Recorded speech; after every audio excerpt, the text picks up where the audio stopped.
Hi అండి, నమస్తే. నేను మీ రమ, ది రమ కిచెన్కి స్వాగతం. ఈరోజు మన రెసిపీ వచ్చేసి కొత్తిమీర పచ్చడి అండి. చాలా సింపుల్గా చేసుకోవచ్చు. కొంచెం రోటి పచ్చడి స్టైల్లో చేసుకుంటే బాగుంటుంది.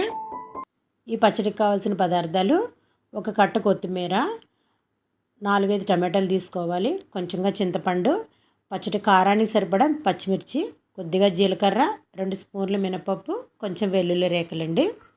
ఈ పచ్చడి తయారీ విధానం: ముందుగా ప్యాన్ పెట్టుకొని కొంచెంగా ఆయిల్ వేసుకొని మినపప్పు వేసుకొని దోరగా ఫ్రై చేసుకోవాలండి.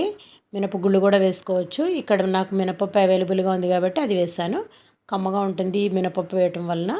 ఇది కొంచెం దోరగా ఫ్రై అవ్వాలి, లైట్గా కలర్ చేంజ్ అవ్వాలి.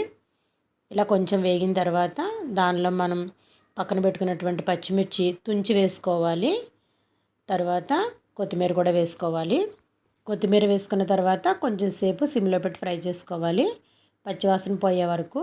దాంట్లో కొంచెం వాటర్ ఉంటుంది, ఆ వాటర్ అంతా బయటకు వచ్చి కొత్తిమీర డ్రై అవుతుంది, అప్పటి వరకు ఫ్రై చేసుకోవాలండి.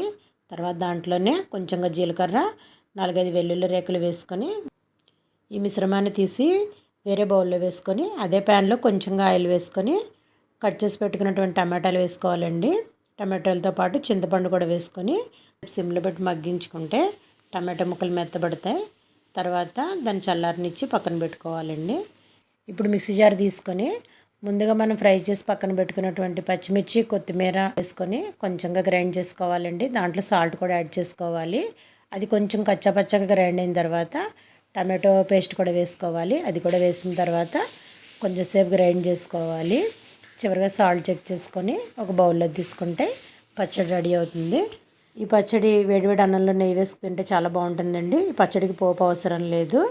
ఈ పచ్చడి రైస్లోకే కాదు, గారెలు, ఇడ్లీలో కూడా చాలా బాగుంటుంది. మా వాళ్ళ కోసం అయితే నేను చేసిన రెసిపీ ఇదేనండి. మరిన్ని రెసిపీస్తో ఈ రమా కిచెన్లో మళ్ళీ కలుద్దామండి.